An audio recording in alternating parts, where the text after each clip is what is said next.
Hello and welcome to DHL's brand new The Greatness Series with me, Abby Stevens. This episode is the first in a series which aims to demonstrate what success looks like across a range of sectors, but particularly in sport and in business. Today's episode will concentrate on greatness, and with that, I'm joined by three special guests from three of DHL's partners across three different sports.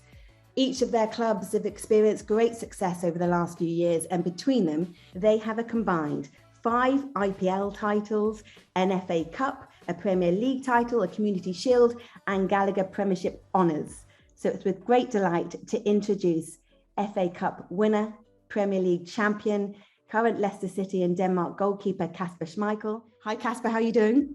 I'm very good, thank you. Thank you for being with us. Awesome. And we also have Harlequins legend Danny Kerr, 84 caps for his country, including 3 Six Nations titles, as well as a Grand Slam. Danny, just come off the training pitch. Thanks for being with us. Thanks for having me. Hello, everyone. And dialing in from Mumbai, a legend, a giant of the cricket world. His CV boasts 137 caps playing for Team India, scoring over 2,000 runs, claiming 69 wickets in the process, and then following up that impressive career with an equally impressive coaching career, picking up so much silverware, including 5 IPL titles. He's the current batting coach for Mumbai Indians. A very warm welcome to you, Robin Singh. Gentlemen, it's a pleasure to have you all here. And we are going to put this laser-like focus on the idea of greatness today so that we can learn from your lived experience, what you do day in, day out, so that we can hopefully apply one of those two of those lessons, even better if it's 2. But really just to get an idea of what greatness means to you all. So Kasper, I'm going to start with you. What was your first memory of seeing greatness on the pitch? I would probably say it would be my experience of growing up watching Manchester United and watching their players, watching my father, seeing the daily sacrifice and routines that you have to do to reach that kind of level, the time it takes. Yeah, I'd say Man United was probably, as a team, the first kind of experience I ever saw of greatness. And Robin, Danny, would you say it the same? Was it about seeing another team execute greatness, or was there a particularly unique aspect for you to get this idea of greatness, Danny? I'm a big Liverpool fan, so seeing Man United's greatness was bad for me. I didn't like that, and I didn't enjoy it as much as Kasper probably did. You're doing all right now, though. Yeah, going all right. But I fully agree. I'm a big football fan, so watching Man United, seeing them do the treble, for me, that's greatness. In a rugby context, I'd say the first real experience of greatness, I think, was seeing England win the World Cup in 2003. That team led by Martin Johnson. Just an incredible team. Everything kind of came together. It was against all odds down in Australia, and they managed to pull it out of the bag. Obviously, Johnny Wilkinson with that famous right-footed drop goal. For me, that performance defines greatness in a way. Yeah, I can echo that. I was in Sydney at the time. I was in the stadium, and it was just an electric moment, which stays with you. And that's the power of sport, isn't it, Robin? When you have this, I suppose, tangible, visceral experience of witnessing sport and the emotions that it can bring, it can just stay with you and inspire greatness. What was that moment for you, Robin? I think, I don't know how many of you know, but I was born in the West Indies. So I think it was more about West Indian cricket before I was 19. And I moved to India. So then it became more about Indian cricket. So it was really in 2 parts. I think for me, it was about West Indies team in the 80s and the 90s, where it really dominated cricket throughout the world. And of course, India winning the World Cup in 1983. It's not just about winning, but I think it's about defining the sport and what is the impact it has had on people over the years. And it's literally transformed Indian cricket to a different level. Yeah. And Danny, I'm going to come to you for this point, because you've been with Harlequins over 300 appearances. You know, you're a long servant of the South West London club. What is continually inspiring your search and execution for greatness? Yeah, I'm just clinging on my fingernails at the minute. No, I think what I love about the club is we always try to stick true to our identity. And I think when you know your identity as a club, that breeds then confidence. And then you know exactly what you're trying to do day in, day out, whether that's the guys in the office through to the guys on the pitch. We had a real clear identity last year. We went back to the basics. We kind of researched our ancestry again and went back to what it takes to be a Harlequin. And to be a Harlequin, it was playing with fun, playing with flair, playing with some tempo. We went back to that style of play. And lo and behold, it started working on the pitch, and we achieved something that no one thought was possible for that group. We managed to get to the grand final and win the whole thing. So I think you dig it a bit deeper. You've got to go back to your identity, find what that is, live it every day, and then hopefully the rewards will come. And for us last year, we saw greatness. Helps when you've got a couple of wizards like Marcus Smith running the show, the young little whippersnapper we got, who's doing amazing for England at the moment. But we've got some great young players sprinkled with a couple of experienced wiser heads, which you need in business and in sport. And yeah, we achieved some great things last year. When you say about Marcus Smith and the whippersnappers of the Quins lineup, how are you imparting your maturity, your wisdom on them so that they can also strive for those values that you've said about Harlequins, which are so then real for them? How can they continue to apply that on the pitch? Yeah, I think our club's unique in a way that you don't get told what to do. It's a play what you see type environment, which I think is why I love it, why I've never looked to leave. You know, so I've been here 16 years now. You get a license and a freedom as a player to go out and express yourselves, and they're going to make mistakes, but it doesn't matter, just how you react to them. I think these young lads coming in, they have no fear. So Marcus Smith and Alex Donbrand have no fear. They'll play for England and they'll throw the ball around and not worry about the consequences. So hopefully the sort of lessons they've learned at Quins will help them in their life as well. I really do think rugby and sport especially teaches us some incredible life lessons. Yeah, being a Harlequin, the main thing we try and do is have fun, which I think you can take into any walk of life. From Danny's answer there, Robin, there's this idea of freedom that feels quite real. How are you inspiring that from the sidelines in your team to get the best out of those players? I think it's important to allow people to be free. In cricket, for example, especially in the shorter format of the game, you need to allow people to play with a lot of freedom because the game is so fast. And we try to say, you know, some of the things, sometimes I say it's like fast food, you know, you go, you buy, you have to execute. I think it's important when you play T20, the shorter format of the game, is to allow people to go there and express their skills, not really think too much about the results. And it's important to trust them. You know, that is the most important thing that I found when in coaching, because one of the things that we do well is we structure things well. We have a lot of support from the management, the owners, and we are allowed to even coach with a lot of freedom and express, you know, try and sort of instill our experiences and see how we can take away things from others as well. Because IPL is such a short format, and even though we get together just for about 2.5 months, but we keep track of what people are doing all the time. And we try and see what we can help them impart into their game based on the way we want to plan the brand of cricket that we want to execute on the ground. We have a lot of characters in our team. I think it's important to have characters in a sport. You don't want to be a boring team. And it's important to go there and send that message across and play the type of cricket that is expected, that people want to see. And importantly, enjoy it, you know. Hmm.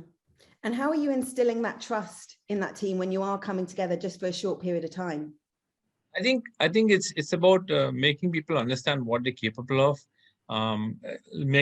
This is a very technical game as well, and you have to use, you know, your intelligence is very critical. It's not just about being able to execute, but the execution has to be like so fast, because I don't know how well you know the sport, but it's like it's only 120 balls, but every single ball actually defines what turn the game will make, and it can be good or it can be bad or it can be in your favor. And the more right decisions you make, or the more you back yourself and you trust yourself to execute those skills. And it's important to do that. So what we do in practice is we try and do that as often as we can and try and eliminate mistakes. So the lesser mistakes you make under pressure in those situations, the more chances of winning the game. Mm. And Casper, when we're hearing about eliminating mistakes, but we're hearing about it matched with a sense of fun, your teammates often describe you as the ultimate professional. How are you sort of creating that balance with those players around you? I think it's important to set the example of leading by doing as well. You know, you can be as vocal as you want, but if you aren't backing it up by doing, then people aren't going to follow you. So I think it's really important to make sure that when you are the first in, you are coming in to train to get better every day. You're coming in to improve something. You're coming in with a plan. You're not just turning up to training for the sake of it. You're turning up for a purpose. You're constantly striving for better. You are never satisfied with your last performance. You always find new ways of improving. I think things like this, listening to the guys and kind of experiencing other sports, how they do it, is really, really important for our education as footballers. I think in the football world, you can close yourself off a lot because you can turn on the TV, at least here in England, and there's nothing but football. And then, cricket, rugby, and all the others, they get a little 5-minute segment at the end of the news, So I think it's really important also to learn lessons from other sports and to kind of bring them, I try and bring those lessons in, and I'm a big NFL fan, and as a goalkeeper, the role of the quarterback is similar to mine in terms of you train very different to maybe the others. The same in kind of tennis, you have very similar movements as a goalkeeper. So those are the kind of sports, the two sports that I focus a lot on, because you need huge individual mental strength to play those positions, because on the tennis pitch, on a tennis court, you're on your own, and as a keeper, you wear a different kit, you are on your own in that situation. It is a sport within a sport. And the same for the role of the quarterback in NFL. It is very similar. It is a different sport within the sport, and so much revolves around you being perfect. And you talk about eliminating mistakes. As a keeper, you can't make mistakes. You have to be perfect, because mistakes is what cost you the game, and that costs your teammates, that costs the club. So that's a huge, huge responsibility on your shoulders. So every single day you have to be striving, and every single day you have to be working harder than everybody else on the physical side, the mental side, the technical side. And in goalkeeping, we work in, it's millimeters. So small details like when you place a goal on a training pitch, is it placed exactly the correct spot? Because that can, 1 centimeter can make the difference between success and failure. So I think setting those examples, being meticulous in the things you do, and being positive in how you convey those messages is really important. But in that strive for perfection, how are you managing that pressure so that it doesn't tip over and almost take control of you? Well, I think the guy said it, enjoyment. I don't think you can become an elite sportsman and have longevity without enjoying it. Because at the end of the day, the days like I'm looking out our window today, it's raining like crazy. It's probably 4 degrees. Those days when you have to go out and dive around and put your face in front of a ball that's traveling at 100 miles an hour, you've got to love doing it. So it comes down to enjoyment for me as well. You have to make the sessions enjoyable. So our goalkeeper sessions, our specific goalkeeper sessions, are always competitions against each other. And you take an enjoyment in beating the others. So, the element of fun has to be there. I think football sport, elite sport, can become so overroaring. It can consume you, that you have to have that release of it being fun as well. Yeah. Danny, do you have the same thing on the training ground where there's many competitions? I'm just thinking about you and some of your forwards. Yeah, I try and stay away from all the big lads, and the problem for me is that they're all bigger than me, Abby. So it's tough. Like rugby, again, it's similar to Casper. I'm looking outside; it's not great down here, and I know at some point today I'm going to be out there, and someone's going to try and hurt me because that's their job.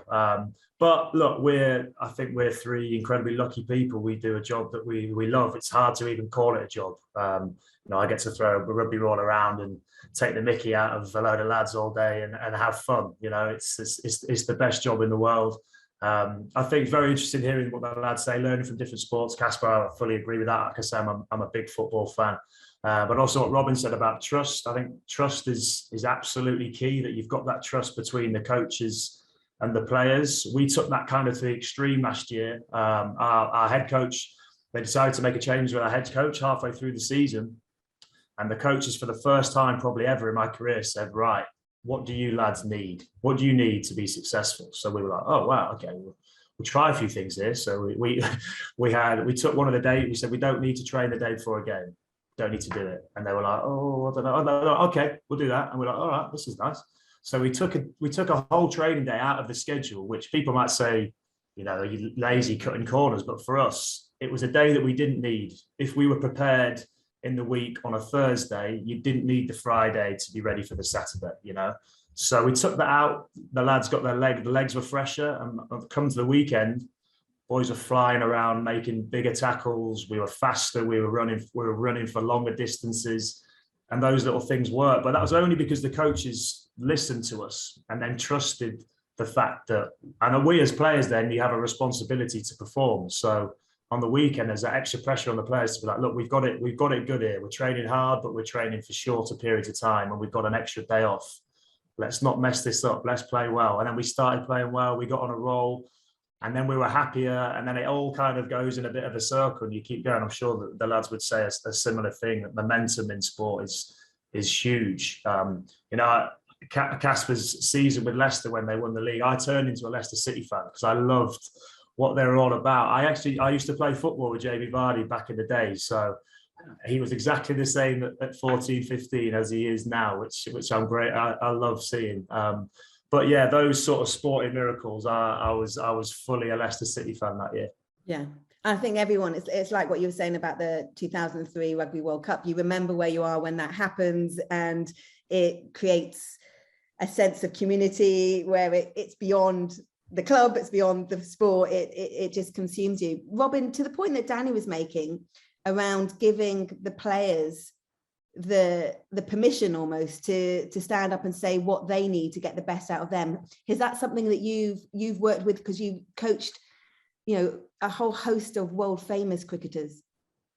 Yeah, I think I've been a little fortunate because apart from playing the sport, I've been involved in the second half of my career. It's mostly coaching, administrative side of it, and of course the financial side of it. So I've been fortunate enough to understand what it takes as a player. I've been really fortunate when I started coaching. I would say the first 2 years, I actually learned a lot about coaching, mostly from the players, trying to understand. I mean, people like Sachin Tendulkar, Rahul Dravid, just a few to name. And then you talk to other people in other franchises. I mean, a lot of cricketers, you understand how they train in their environment. You have to understand the dynamics of what works for them, what does not work for them, and allow them to express themselves, and it's more about the learning experience for me, because of course you would play the sport in a particular way, but what I try to do is I try to understand as a player what I like, what in that situation, what I would have loved to do. And similarly, I expose the players in the same environment, and then you try and decipher what will work and what won't work. Of course, you have a lot of technology today, which helps you a lot. We have a lot of people on the side who can help you with different things. And we sort of break it down into small things and sort of decipher what will help. But it's really important to understand both sides of the coin. A lot of players don't understand what it takes from a coaching aspect. Sometimes you have to take some really harsh decisions with players who you trust and who have done really well, but you see that they're fading away, they're getting older, it's time to move on. But how do you tell them? So these are some of the elements that you need to take into account. At the same time, you have to be ruthless if you want to win. There's no point mincing words. You you have, as the guys were saying, you have to put in the effort, even as a coach. I mean, you have to get in there and you have to come out last. There is no question about it. And you have to be available all the time at any given point in time. And that's the fact of the matter. Mm. And what in particular have you taken from those moments where you played and you thought, right, this is what is going to inform some of my coaching? I think it's important to allow the players to take decisions, right? So we as a management, we will take certain decisions, right? But even as a player, you need to listen to them a lot. A lot of people don't listen. I think when I played the sport, we didn't have too many coaches around. So we had to take decisions ourselves. We were not helped in any way at all. There was no technology. So I think these are the things that have really helped us going forward. And we allow these players to come up with their own plans, their own ideas, and see how best we can execute. See, if you look at the young generation today, their thought process is very, very different to the way we play the sport, or the way I would play the sport, for that matter, or in the 80s or in the 90s. If you look at the eras, so what I do a lot is I go back into different eras and I try and compare what are the changes that are made, right, in the sport. And it's not only cricket. I look at other sports as well. I mean, I'm a great football fan, right? I've always been. I've always been a fan of Germany, by the way. I love the way they play the sport. They're very tough to beat, and I've always admired the fact that they got to the semis of most of the World Cups, if even from the 70s, right? And and that's one of the sports, and then many other sports. I mean, I look at different sports and take things out of that as well, and see how we can implement these things. I think from a coaching perspective, as I said earlier, it is important to allow the players to take decisions, to make mistakes, and to see how we can rectify those mistakes going forward.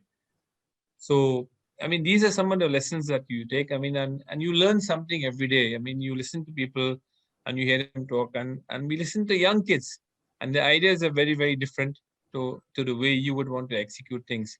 Of course, one of the key things that we look at, and we look at going back to the basics, because the sport itself does not change. The basics of the sport does not really change. But the power hitting, people have become stronger, the equipments have become better. So things like that have sort of improved and helped. But it doesn't mean that your mentality changes after a certain point, right? And it's all about the approach that you want to adapt and adopt to play. And if your mentality is to make those changes, and the change for me is always up here, right? If you can't think, you can't make the change. Unless you accept that change, right? Unless you accept that thought process and you buy into it, you can't really make that change, however much a coach may tell you. It's such an interesting point, and I think that speaks of so much of the changing times, because like you say, when you've got all the fundamentals there, physically you're on the top of your game, it does become, and sport makes it so tangible, I guess, those minutiae changes that a winning mentality can give you. Casper, again, I'm going to come back to that, because when you were speaking, it feels like this mental preparation is something that you have really taken to heart. But what are those practices? So again, the everyday person, you don't have to be playing for an FA Cup or a Premier League title, can apply to their own lives. I think particularly as a goalkeeper, the game is mental. Basically because of the pressure that you're on, that you can't make these mistakes. Like I say, it costs your team. So you just have to be really, really robust and meticulous in your preparation. I think the mental strength and the mental side of it comes from doing that work. So basically doing your homework, knowing you are as prepared as you can be, and accepting that mistakes will happen. I think the worst thing that would be for me was if I made a mistake and thought I could have prepared better, or I could have done something better, then that means I've cut corners. That means that I haven't paid the right level of detail and attention to my ultimate goal.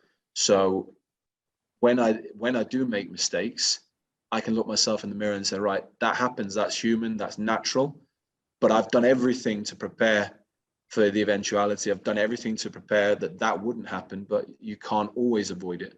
I think particularly as a goalkeeper, the robustness is really important, because you do have to have this this sense and this aura that you are in control and you are right, you know, because you'll have, when you play away from home, you know, when you're fetching the ball, you'll have 20,000, 30,000 fans shouting the most horrible kind of abuse at you, trying to get in your head. So what you try and do and you replicate in training, you try to recreate those extreme situations, you know, where you are under extreme duress, where you're mentally tired, you're physically tired, and that's how training kind of goes. And that's why training becomes a competition, because it is a competition every single day, and you have to, as a goalkeeper, you have to be the best, because there's only one of us that can play. So every single day is this mental challenge of, you know, like Danny said, going out and getting hit and getting hurt, but accepting that that's part of your job, but also accepting that the mistakes can and will happen, but making sure that you put in all the daily grind to make sure that when they do happen, you can look yourself in the mirror and say, I haven't cut corners, I haven't wasted my time and been ineffective in the time I've been in the training ground, been away from the training ground. I've watched all the analysis I need to watch. I've done all the stuff in the gym. I've done everything that could be done. And that's, at least for me, that's what helps me to move on very quickly from mistakes. Yeah. And where do you factor in recovery with that? Because it's a lot to put on pressure-wise each day. Physically, recovery for me is different, because physically the games aren't as tough for me as, for example, a training session is. But yeah, recovery for me is more mental, and I think it's really, really important for anyone at such an elite level where it does consume your life, that you have something away from football, something that's got nothing to do with the sport. For me, I've got 3 kids. That does take a lot of my time, but I don't know. I started during lockdown playing guitar. I love cooking. I love, like I said, playing tennis, or just doing something that has nothing to do with football. Just switching my mind off. The months where the NFL is on is great, because after games, when your adrenaline's pumping, you can't sleep. It's on through the night, and that just helps you switch off and just get into a different world. Immerse yourself in that game, or immerse yourself in learning to play some kind of song on the guitar, or something, like I say, that just has nothing to do with football. Danny, when you've mentioned that you've had this incredible career at Harlequins, and now you've got this young crop of players that are amongst the setup, you've mentioned the transition that the team's gone on, and you found the identity. I suppose I'm coming back to this point of, how do you live it? Like, you know that there's this sense of flair and fun that you want to bring in, but how are you amongst the team going out there and living these principles, like Casper is saying? Yeah, I think the big thing, you talk about it. So you set out, you get into training the day, you say, right, it's all written up and on the walls. It's our sort of motto, our team motto, and you say, right, you've got to live by these values every day. I think, one of them is tempo, so we play quickly, so we make sure training's quick, and if training isn't quick and we're not performing, someone will pull it in and we'll call it there and then you automatically reset. Another thing is relationships. So off the field, sitting down with someone that you don't know particularly well, we took a time into our schedule to bring in a load of cakes. Now, the nutritionists hated us because they brought in so many cakes, and we have a coffee and cake morning every Tuesday, I think it is, where you have an hour where you go up there. There's no rugby. It's nothing. You don't talk about anything technical, but you get to know someone in the building. That could be someone that you play with. It could be someone that one of the analyst guys. It could be anyone. But you spend some time with each other, and I think that time becomes invaluable. It's only a tiny thing. It's probably a 1%, but in the last minute of a game where you have to go and make a try-saving tackle to help that teammate that you maybe care about a little bit more because you know a little bit more about them, you do it. You do it in those tough moments, and then that becomes innate. So I think it sounds very simple, but it is about living the values every day. Going in the morning, checking it, but also checking it on the way out as well. If you did live our values, then the weekend's going to probably be all right. And at the weekend, and sometimes I think what Casper was saying is, like, everybody isn't perfect in any walk of life. No one walks into a job in a business or into goal for Leicester City. You don't walk in there perfect. It takes an awful lot of hard work. And for me, I think my best experiences and why I've got better as a player is from the bad things that have happened, from losing out in big games. We went to Wales to win a Grand Slam and lost 30 points to 3 in an absolute cauldron at their ground, and I've never heard abuse like it. And that was awful for me. But then 3 years later, we go to France to win the Grand Slam. And because of the bad experience I've had, I learned an awful lot about myself that day. I learned I wasn't as prepared as I needed to be. I wasn't good enough yet to win a Grand Slam. We go to 2016, 3 years later. Because of that bad experience, I was ready, and we all were ready, and we took our opportunity and we won it. So I think you have to go through adversity to appreciate the good times. And it's all a part of a journey, and not just in sport. I think that's in life. I imagine the same in your life, Abby, and anyone on this call through business or whatever they do. I think the bad things can also help shape good things in the future. Yeah, but it's a strong mindset to not let those bad times sort of freeze your trajectory and not inform how you play next. So what would you say are the lessons in taking the good from a difficult experience to enable sort of winning as the result? Yeah, I think the first thing is the self-reflection piece. Like Casper was saying, I could easily have finished that game and gone, oh, you know, they were lucky. On another day, we'd have won it. But the reflection was, okay, we weren't good enough. We weren't good enough as a team to achieve a bit of greatness there. So the first thing is, I think got to look at yourself. Firstly, work out where you need to improve. And if everybody does that, you've got then a collective goal of that. That's so positive moving forward to then get better. And I think obviously it hurts. It took a while for us to get over that. But I think the great thing about sport is you've always got something else to look forward to. That's why we're so lucky. You lose on the weekend, but okay, well, we've got next weekend to get better. That is now our new goal. So we get to instantly set a new goal. We just lost 3 games in a row with Quins, and we're in that bit of a rut at the moment. And we've actually had a conversation this morning about, well, we're lucky because we know on Saturday we've got another game back at home at a fully packed Stoop, 15,000 there, which will be going mad. And we've got an aim to go out there and show what we can do, and we'll do that by sticking to what we do, sticking to our identity, and living it every day.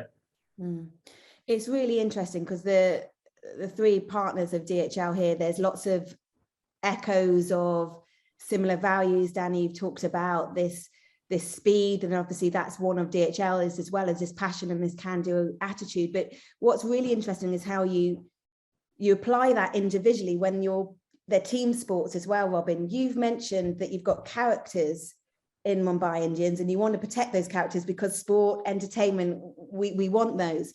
But how are you managing the collective success when you have got individuals that all need different levels of motivation, reassurance, different emotional support?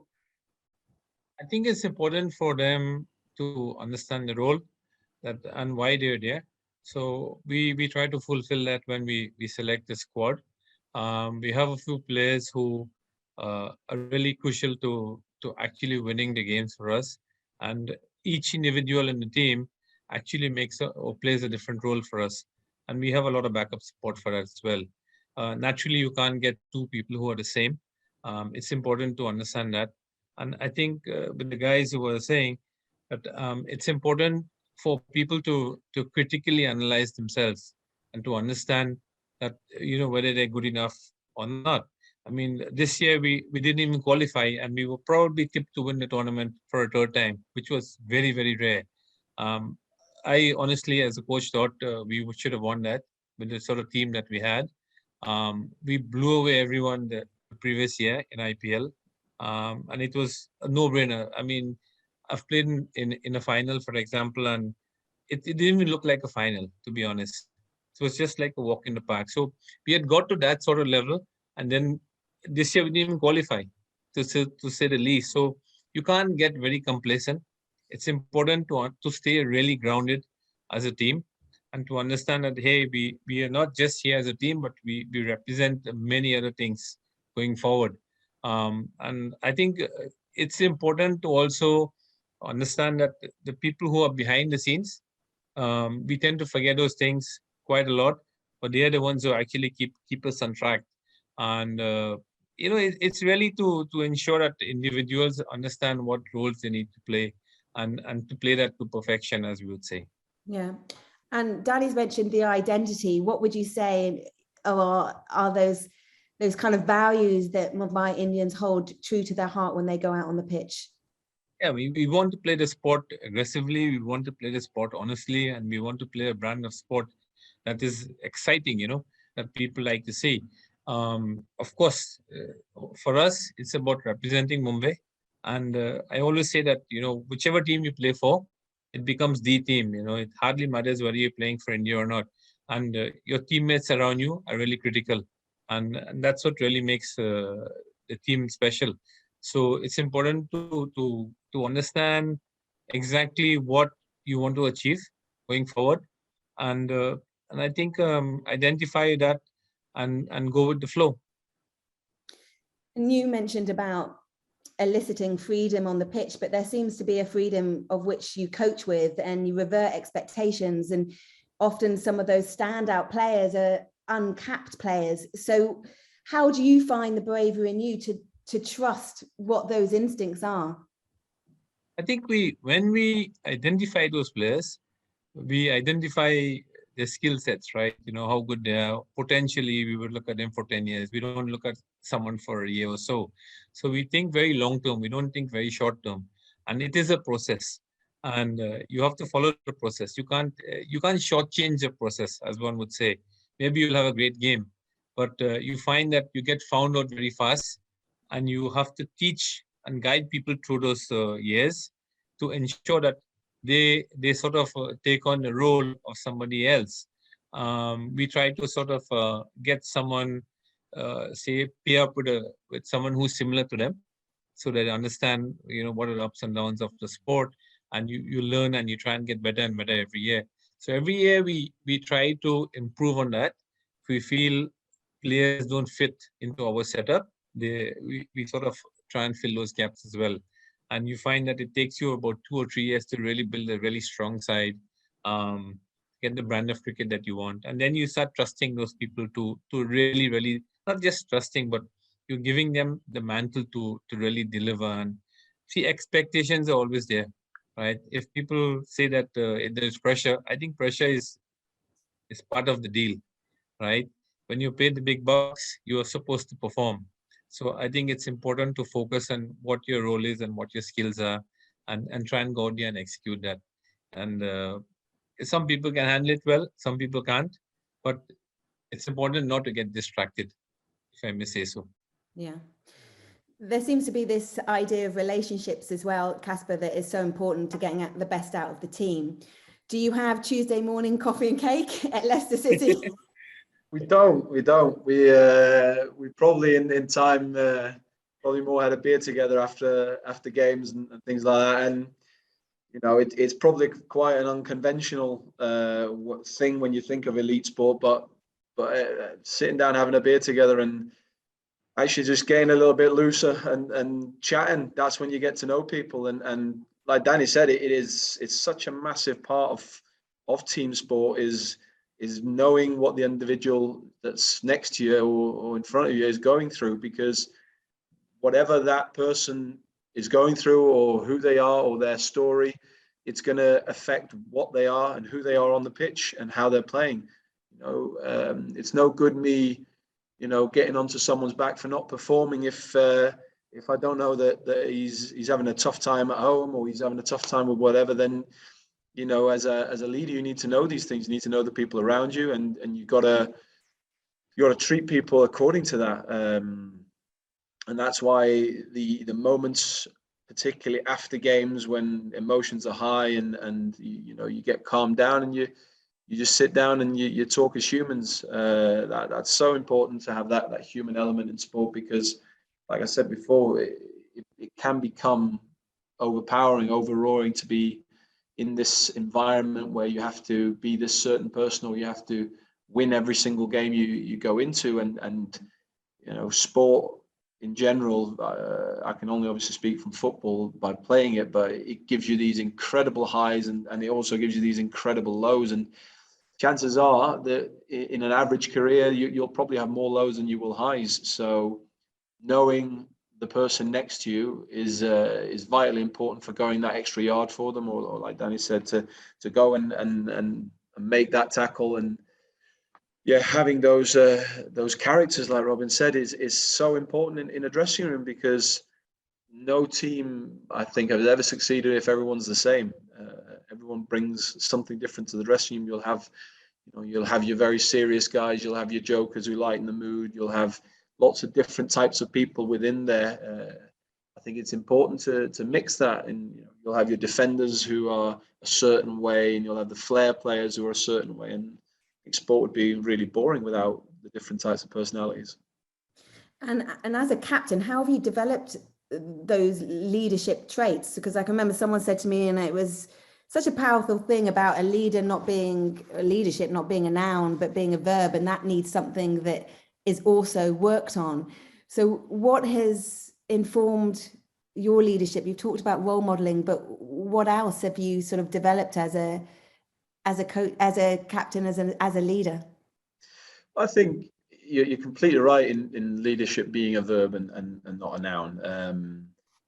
Like I said before, it is first and foremost walking the walk, setting the example, and not asking. I would never ask anyone to do anything that I wouldn't do myself. And being visible, being present, being approachable, knowing not just the players around you, knowing the staff around you, making sure that everyone is there to do their best, and you're there for them. I think leadership is you are there to serve. You're not there to kind of always be pulling in some direction. You're there to serve the purpose of the team. And for me, I have used a lot of different methods. I work with a guy who was a commander in the Danish military, because I think if you've learned anything from this call, is that the principles of team is pretty much the same, whether it's rugby, cricket, or whether it's military or whatever it may be. The principles of teamwork are very basic and they don't change.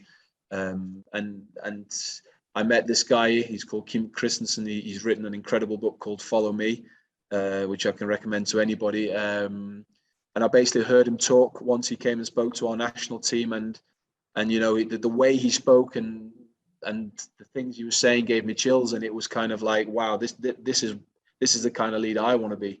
So I approached him and we started working together, and he's helped me a lot in different situations. And I think also acknowledging as a leader, you're not always right.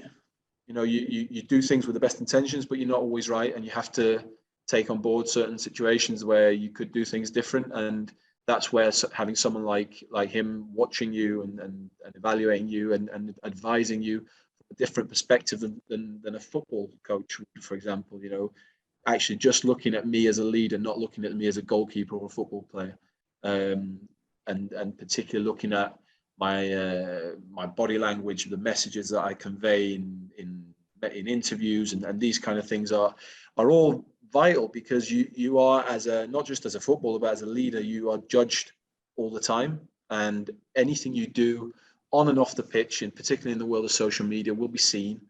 And it's really important, as both the lads have said, living those values. That's the be all and end all, I think. I think it speaks about you as a character, though, because that you went out and sought that. And I wonder how often we all in everyday life go, okay, that's where I need help in order to grow. I think that's such a skill that sports people have that I think we can all take from. And especially when you've got to the highest levels of your career, when you still think, okay, I need to keep getting better. Danny, we've talked about characters. What would you say is your character that you play in the Quinn setup? I think we've got an idea of what it might be, but how your personality informs how everyone plays. Yeah, I think so what I love about the club is it kind of feels like it's my club in a way, and obviously it's not my club, but the values that the club has are kind of very, very similar to mine. I like to do things quickly. I like to be fairly unpredictable. I definitely like to enjoy myself. So something I'll always do is walk in the training with a smile on my face. I think it's really interesting hearing Casper talking about captaincy, because I did it for a couple of years, and I found that the one thing you shouldn't ever do as a captain is change who you are. And I felt like I probably did that. I tried to be a little bit more serious and take things probably too seriously, when I think the best way that I lead is by leading by example and doing my stuff on the pitch and being me, playing my own game. So it took me a while to realize that. I think when I did realize that, I was a much better captain. And I think now I'm a much better leader from, again, some fairly average performances as a captain. I learned from that. And I think the best way that I can help and develop these young lads is by being me, being honest with them, trying to tell them a few things that I did that they shouldn't probably do, which I think which helps as well.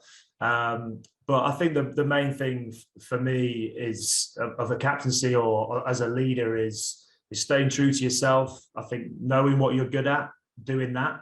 And if there's stuff you aren't that good at, then empower other people and delegate well, delegate to others. I'm not going to tell a prop how to scrum. I still don't have a clue what goes on in there.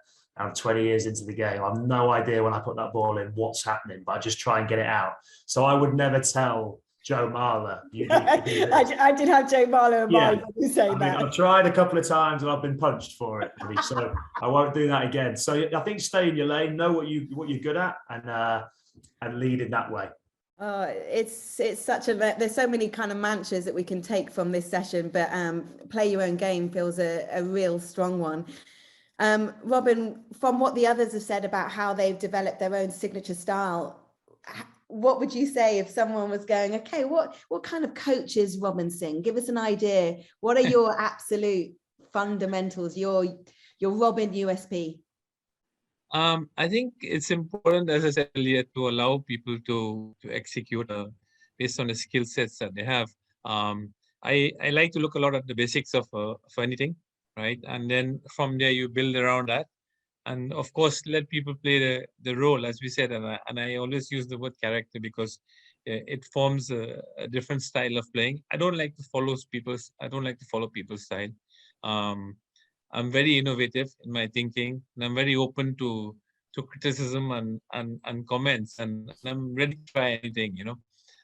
But what I do is I ensure that there is no way that one should be giving up, you know, win or lose, because whatever happens at the end of the day, you can take something out of every situation and take it forward. And we try to build on those things. And of course, you know, I would say that you learn a lot more when you lose than when you win. And that's always the case. And you tend to criticize, self-analyze.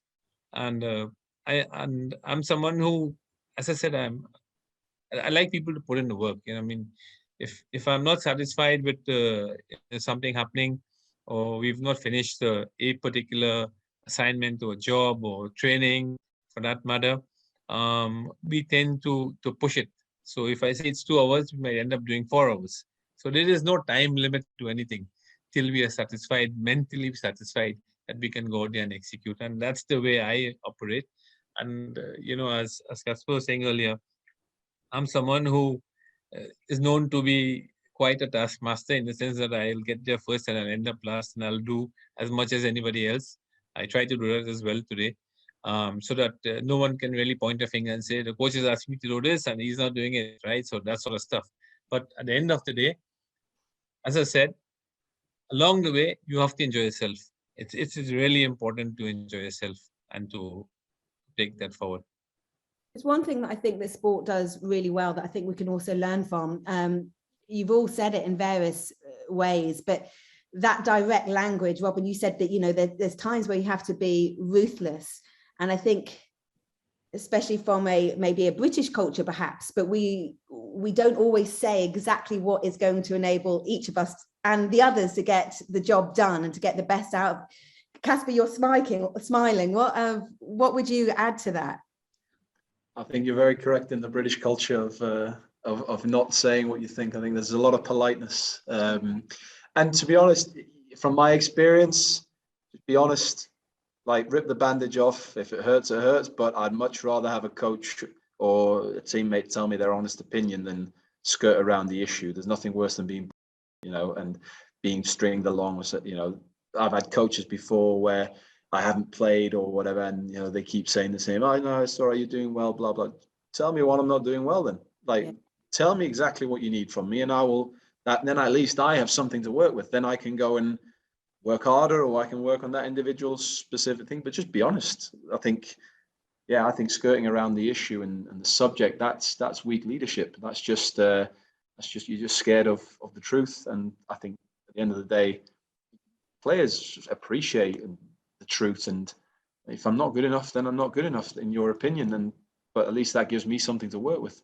Yeah, Danny, how have you seen it in the England setup or at Quins, where this direct language serves the individual but serves the collective goal? Yeah, I think firstly, you have to be willing to receive negative feedback or constructive criticism, however you want to call it.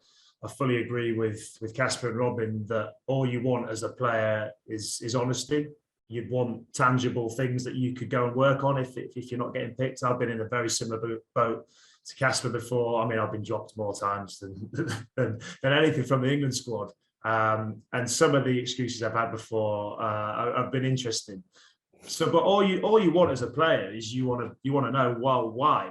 What do you need to see for me to get back in the team? And sometimes the fact of the matter is, it's one person's opinion, and if one person decides that he likes this other person a little bit more than you, then it's going to be really hard for you to get in or get back in until they get fired, Abby. So I'm still hoping that's going to happen in England, but no, I think that boat fortunately sailed. So, but all you want as a player is you want honesty, you want things that you can go out and work on, and you want it to be fair, but you've got to be willing to firstly take that feedback on board, accept it, and then go on and work on it. Robin, did you always have this natural ability to be so direct and straight up with your language, or is it something that you've had to learn? No, I've always been pretty direct. I mean, I think when I was playing, I was pretty much to myself, in the sense that I would observe a lot, I would learn a lot, because as I said earlier in the conversation, we didn't really have too many coaches around those days. You'd actually learn from talking to somebody else who's senior, who's done well. So, you try and respect what someone else has done. You look at the opposition, and if you have an opportunity to go and talk to them, you find out what made them tick or what made them do well, what was their preparation like. And for me, it's all about preparing well. I mean, if you're able to prepare well, you'll trust yourself.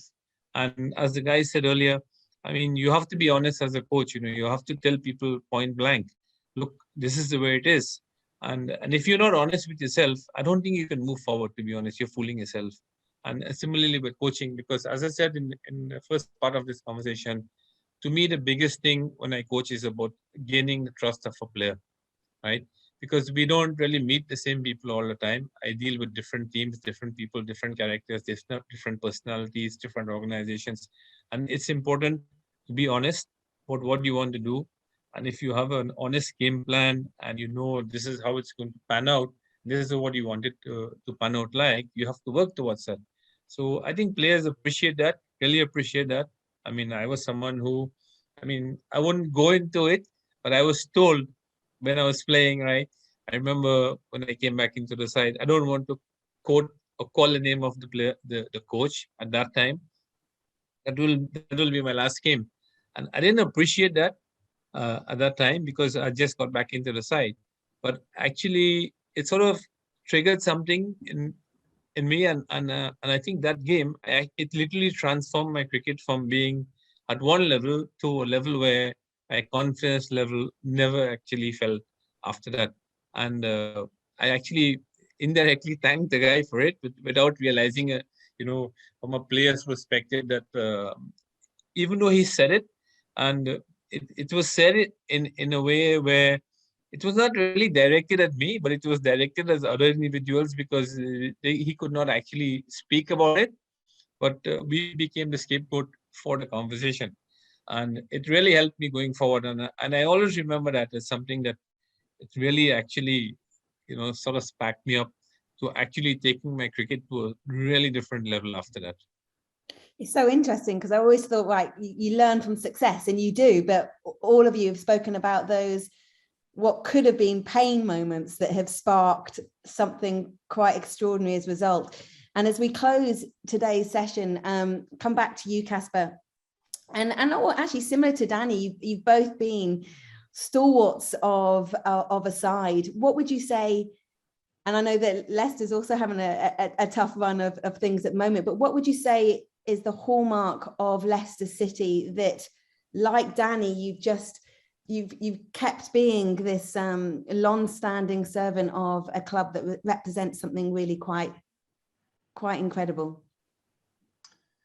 Well, it's Daniel's talked about things being written on our walls. I mean, the phrase "Foxes never quit." That's written on our walls everywhere. Like you don't quit. Times are tough, but we've had great times as well.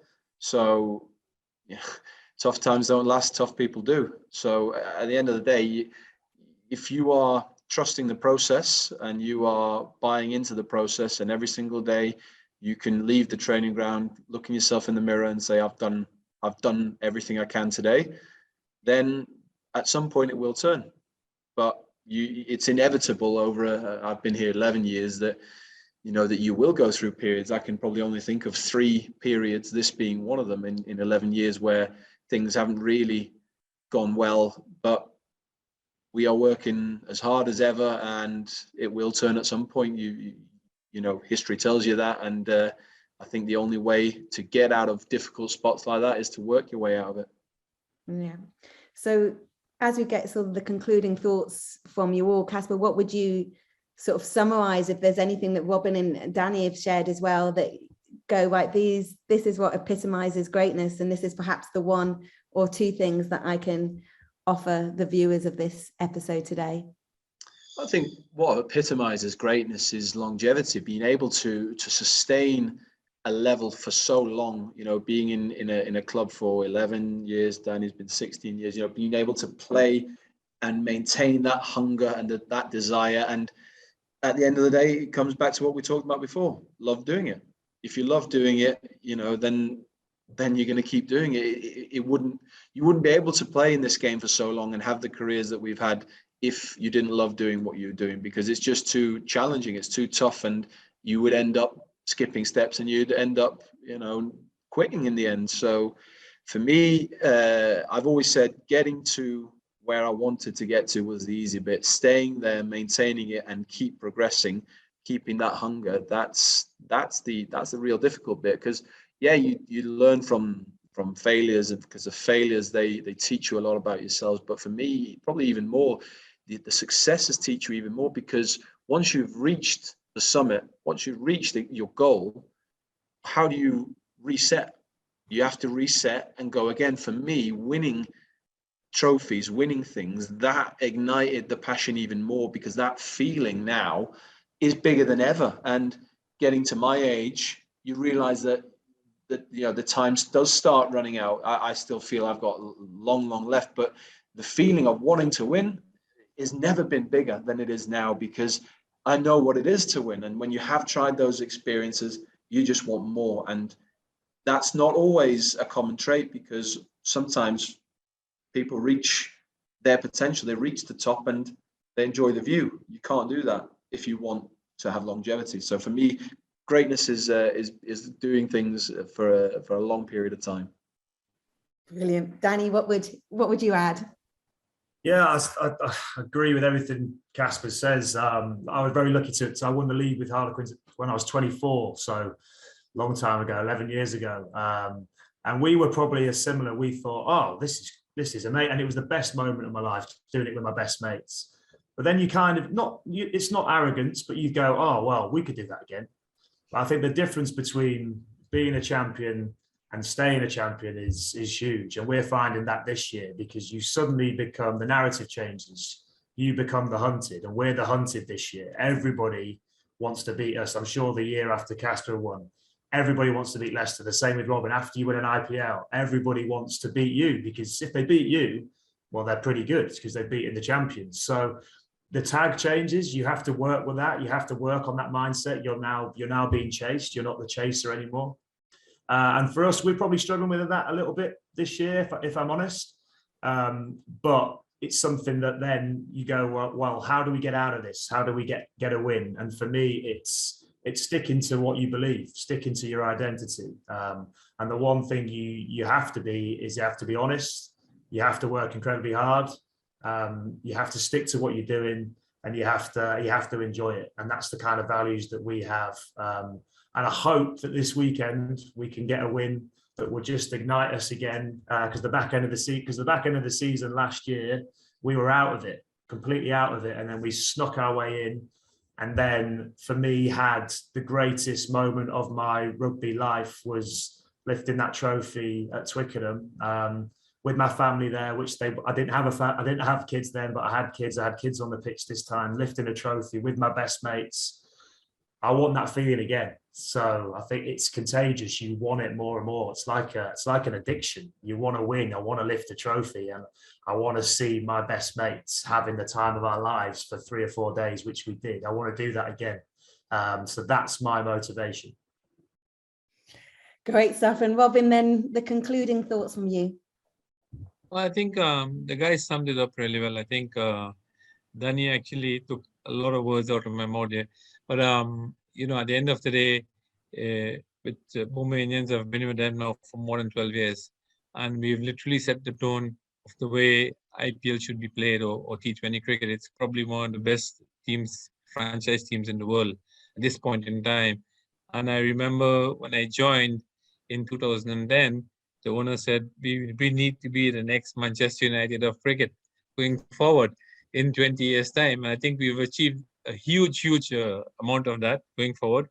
And we want to turn it up a notch a little bit. So as Daniel was saying, it's nice to be chased, but we don't want to be catched or caught anywhere along the way. So we keep rebuilding, and there is no end to success, as one would say. You have to continue to improve, and we take that forward. And to be honest, I really think that we need to thank the management, the MI management, because they have achieved so much personally, and they treat it like anybody else. They have the same passion going forward to help the franchise reach greater heights, and I look forward to doing that. Guys, thank you so much. We hope you've enjoyed hearing what greatness means to our special guests, and to Casper and to Robin and Tani. It was brilliant hearing your lived experience. Trying to think what I will take away. I kind of want to watch this again and get my mantras, of which I get the practices on. But I think something around preparation, honesty, and then having the flair and the fun to execute what you love doing is what has stayed with me. I hope that you have enjoyed us, and DHL, thank you for having us and making this possible. Danny and Casper, go out in the rain and get hurt, continually seeking that greatness. Thank you, everyone, and see you next time. Yes, thank you, guys. Guys, take care. Thank you. Take care. Bye-bye.